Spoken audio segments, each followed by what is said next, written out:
সূরা ইখলাস একবার, সূরা ফালাক একবার, সূরা নাস একবার পরে হাত একত্রিত করে ফু দিয়ে গা মাসাহ করবেন। এই কাজটা 3 বার করবেন।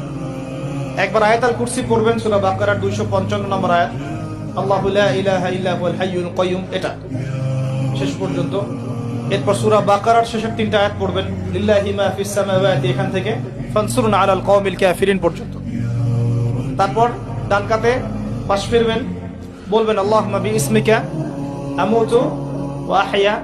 হাত নিবেন, হাতে গুনতে থাকবেন সুবহানাল্লাহ সুবহানাল্লাহ সুবহানাল্লাহ 33 বার, আলহামদুলিল্লাহ আলহামদুলিল্লাহ আলহামদুলিল্লাহ 33 বার, আল্লাহু আকবার আল্লাহু আকবার আল্লাহু আকবার 34 বার। ঘুমিয়ে যাবেন।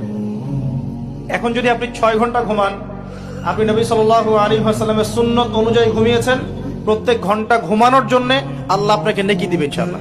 এমনি ঘুমালে নেকি হতো না, রেস্ট নেওয়া হতো।